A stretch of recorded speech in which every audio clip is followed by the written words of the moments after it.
I'm playing the keyboard. This video is not about music. It is about aviation.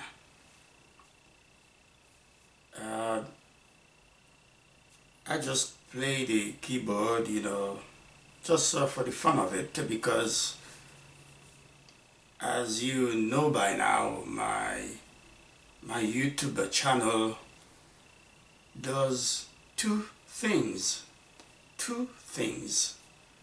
music and aviation. So those are the two main themes of my YouTube channel. So when you watch my channel, you will see music videos and aviation videos.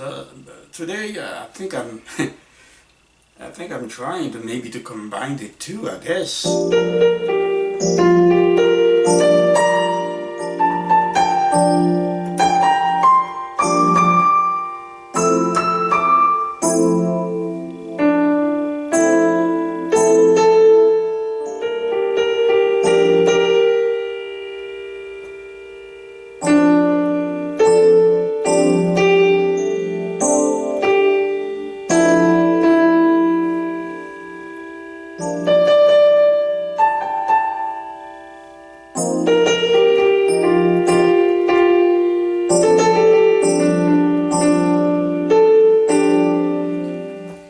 Anyway, what I want to talk about today regarding aviation is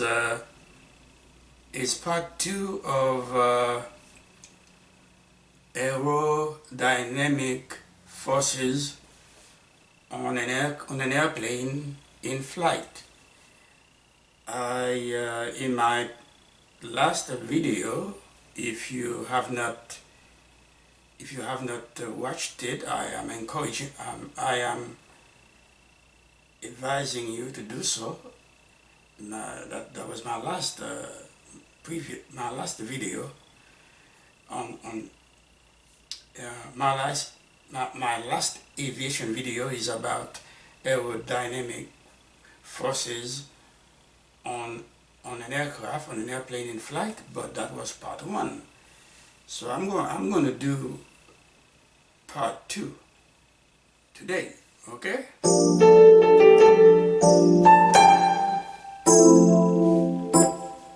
All right, so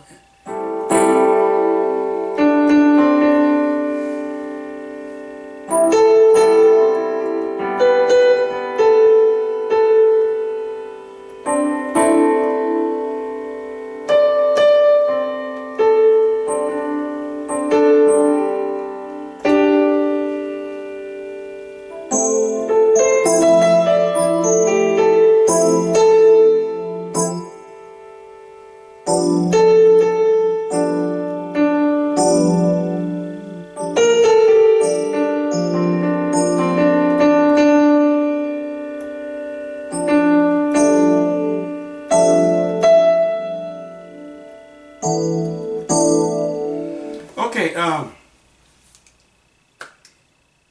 aerodynamic forces on an aircraft flying through the air, which is a fluid. We know that when the fluid, which is the air, is in contact with the aircraft, with the airplane, including the airfoils, the wings. So the air is applying more pressure on around the airplane, flying through it, and because it is a fluid, it is in contact with you know, different, multiple points, multiple sections of the airplane. That means at all the points, all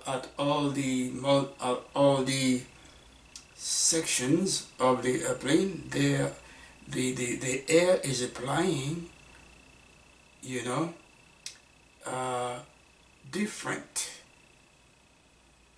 air pressures, because the velocity of the air through all the sections of the airplane is not the same. The velocity at each point, at each section of the solid surface of the aircraft, of the airplane is not the same. So if the velocity at each point, at each section, varies, so does the pressure at that particular section or point on the solid surface body of the airplane. So there's a distinction between pressure and pressure force.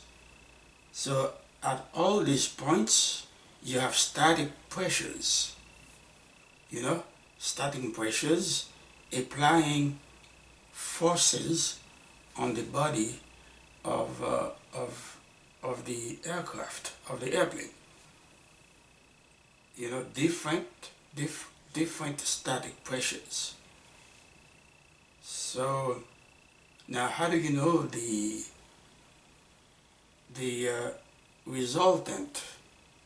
Okay, the total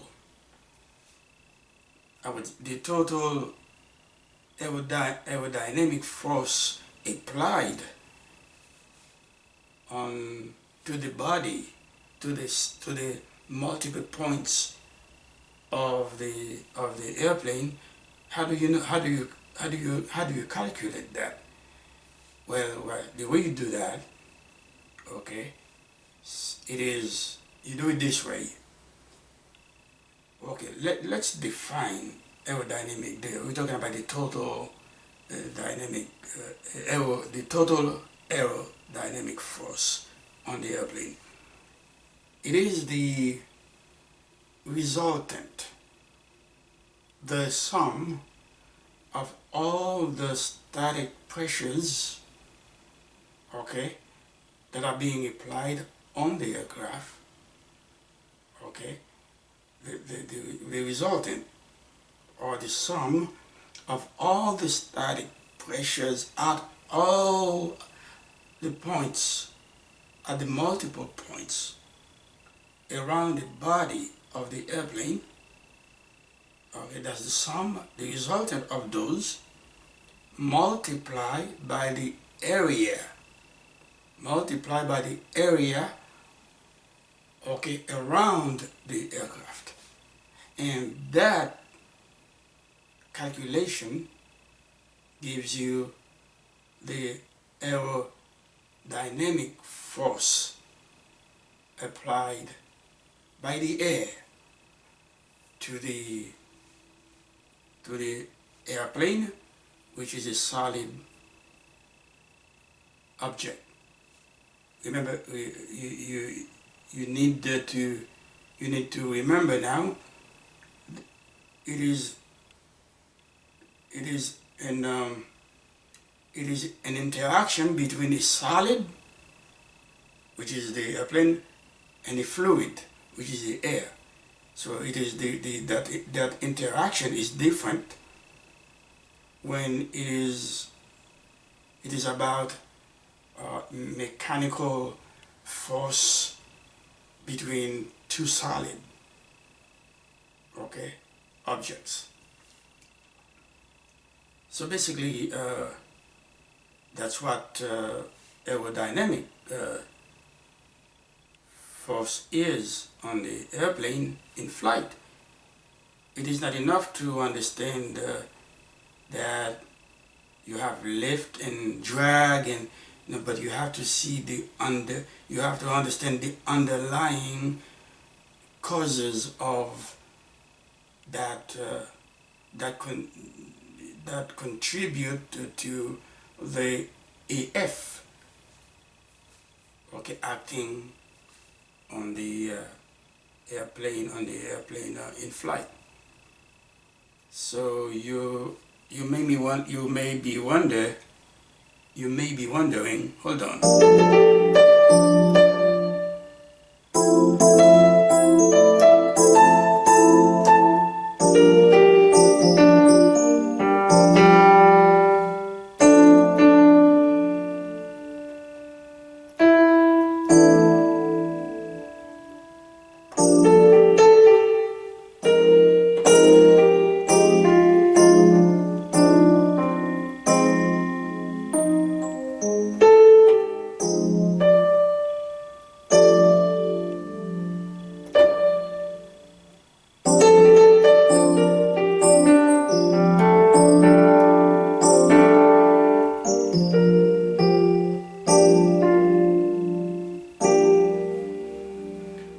Okay, now you may be wondering,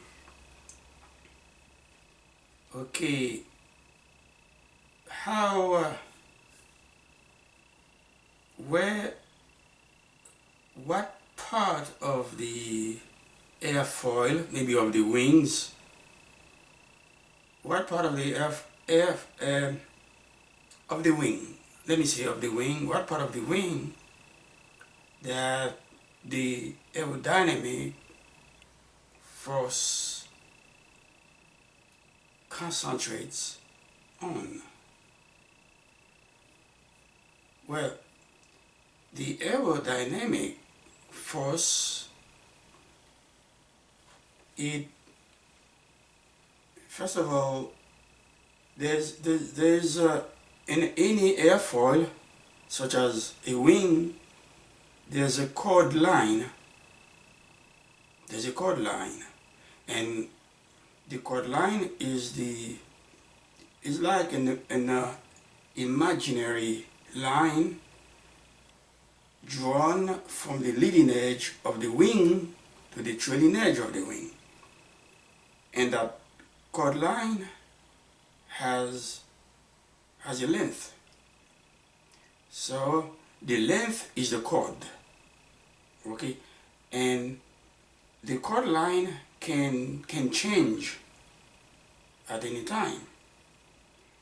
And then, for example, if you on an airplane, when the pilot extends the flap during, at any time, that also extends the chord line of the wing airfoil, and thereby creating more pressure under the wing and contributing to the lift of the aircraft. So the aerodynamic force, whatever it does, is in relation to the chord line of the wing, of the airfoil, of the wing, which is an airfoil, or at least which is in the same shape as an airfoil. So whatever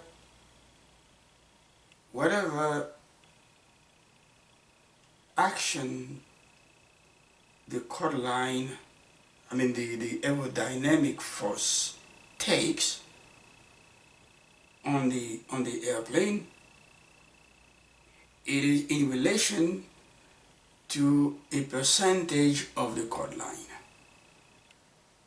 Okay, so there is the aerodynamic force.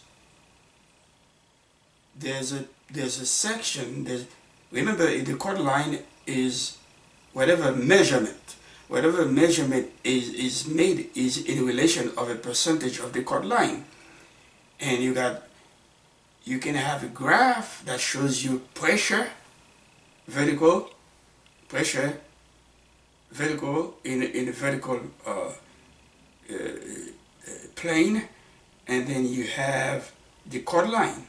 So there's a relationship between the chord line of the wing of the airfoil and pressure, which is perpendicular, okay, to the surface of the airplane.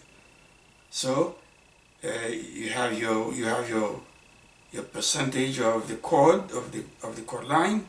Zero, it can be zero. Starting with 0, and then you got 25%, 50%, 75%, 100% of the chord line. So whatever pressure is involved, is in relation to a percentage of the chord line. So on the chord line, the pressure force produced by the aerodynamic force, on the chord line there's a point that is called center of pressure. Okay, so this is where the aerodynamic force, okay, passes through. The aerodynamic force passes through the center of pressure, CP, which is located on the chord line of the wing. And then at the center of pressure, you have, at the same point, you have maximum velocity, and I think you also have maximum velocity. If you have maximum velocity, then you have minimum pressure, and you have the lift vector. Okay, you have the lift vector, and in the same point, at the same point, center of pressure, you have the lift vector, and then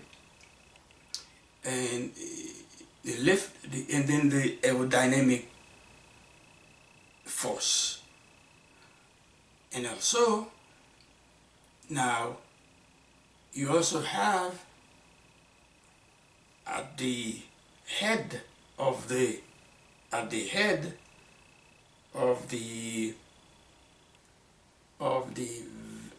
lift vector, you got a drag vector.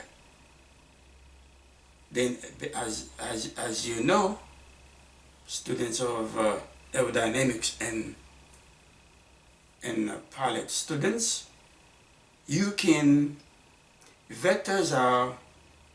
vectors can be, you can add vectors to vectors. This vector plus this vector plus, you can add vectors to vectors to get something called, okay, resultant. Or you can call the process vector resolution. So when you have from the center of pressure, through which the aerodynamic force passes, center of pressure, on the chord line, you have the lift vector, and from the head of the lift vector, you draw your drag vector, and from the bottom, from the root of the lift vector, you draw a line to the head of the drag vector, and that resultant vector. Now you have a resultant vector, which is the aerodynamic force. Okay, so this is actually the sum of two vectors that gives you the resultant vector, which is the total aerodynamic force on the aircraft in flight. So basically that's part 2 of aerodynamic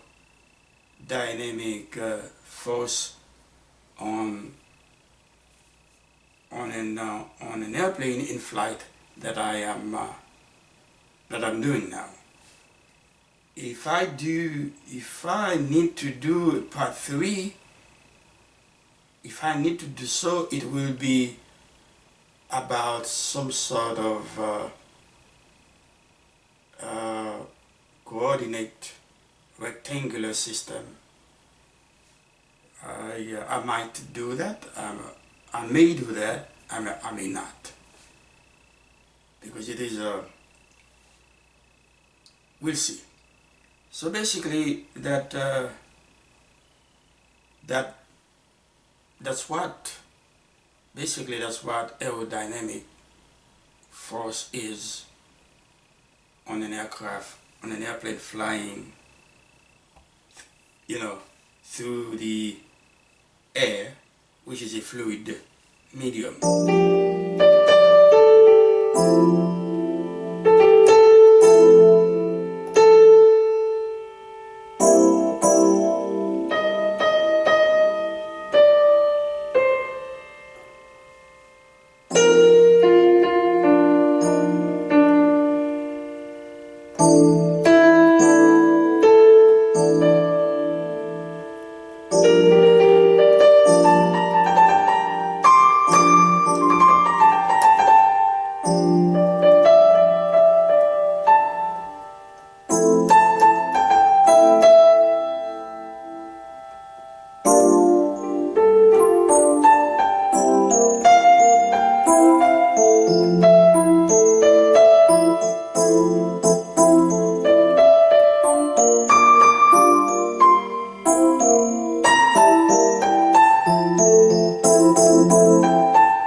Okay, bye bye, and until next time, have a wonderful day.